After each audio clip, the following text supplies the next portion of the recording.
उज्जैन का सिंहस्थ कुंभ महापर्व आस्था, आध्यात्मिकता और प्राचीन संस्कृति का एक विराट संगम है। ये न केवल भारत के 4 प्रमुख कुंभ मेलों में से एक है, बल्कि विश्व का सबसे बड़ा आध्यात्मिक समागम भी माना जाता है। इसी को देखते हुए सिंहस्थ कुंभ मेले को भव्य और अलौकिक बनाने के लिए मध्य प्रदेश सरकार ने संकल्प लिया है और इस संकल्प को पूरा करने के लिए मुख्यमंत्री डॉक्टर मोहन यादव सिंहस्थ के हर काम की खुद मॉनिटरिंग कर रहे हैं। मुख्यमंत्री ने उज्जैन में 77 करोड़ रुपए से बनने वाले गीता भवन और उज्जैन विकास प्राधिकरण की नगर विकास और सिंहस्थ 2028 के विकास कार्यों के तहत 662 करोड़ रुपए से होने वाले कई निर्माण कार्यों का भूमि पूजन किया। आज मंगलनाथ की कृपा से मंगल बेला में अगर मैं देख रहा हूं तो लगभग 662.46 लाख करोड़ के अलग अलग काम, और सबसे बड़ा ये गीता भवन की बड़ी सौगात लगभग 78 करोड़ की लागत से जोरदार ताली बजा करके सारे निर्माण कार्य का भूमि पूजन लोकार्पण का आज वाकई अद्भुत दिन है।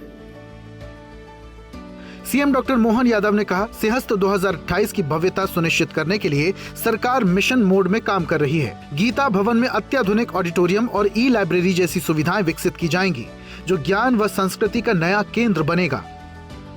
आने वाले समय में जब हम सिंहस्थ की तैयारी के लिए लग रहे हैं, सिंहस्थ 2028 में आने वाला है और इस अनादि नगरी उज्जैनी में इसकी आबादी तो 10 लाख से कम है एवरेज, लेकिन यशस्वी प्रधानमंत्री श्रीमान नरेंद्र मोदी जी का जोरदार अभिनंदन करें, जिनके कारण से 2022 के महाकाल के महालोक बनने के बाद अब उज्जैन के अंदर मुझे इस बात की प्रसन्नता है, अगर एवरेज देखो तो जितनी आबादी है एवरेज उतनी ही आबादी रोज आकर दर्शन करके उज्जैन के लिए एक अलग प्रकार का अब ये धार्मिक के साथ सांस्कृतिक रूप से भी गीता भवन की नई आधारशिला रखी जाएगी, जिसमें महामहिम स्वयं साक्षी बन करके मैं उम्मीद करता हूं गीता भवन के माध्यम से हमारी सरकार ने हर नगरीय निकाय में प्रदेश भर में गीता जयंती मनाना भी प्रारंभ की है।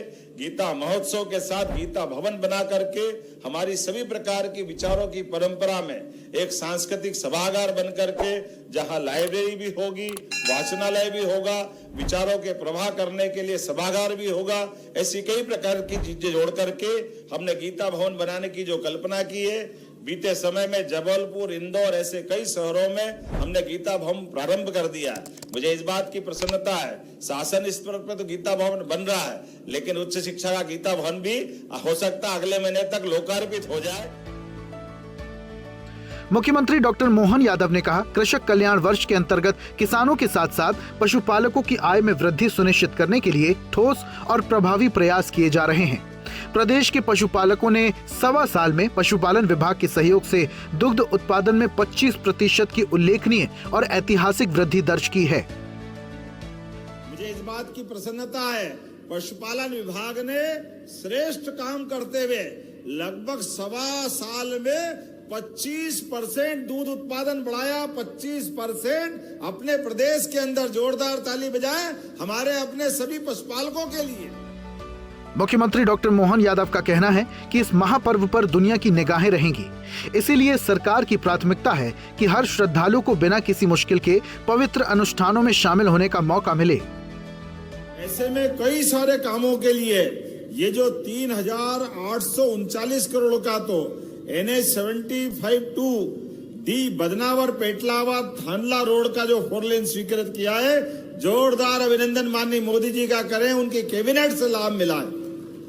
अभी 13,500 करोड़ से ज्यादा के काम तो सिंहस्थ के चल रहे हैं। अकेले 2026-27 में हमारे 3,600 करोड़ के कामों के लिए फिर प्रावधान किया है। इतना ही नहीं, सरकार ने बजट में सिंहस्थ के लिए 13,851 करोड़ रुपए के काम मंजूर किए हैं। बजट में सरकार ने 2026-27 के लिए 3,060 करोड़ का विशेष प्रावधान भी किया है। ब्यूरो रिपोर्ट, स्वदेश न्यूज।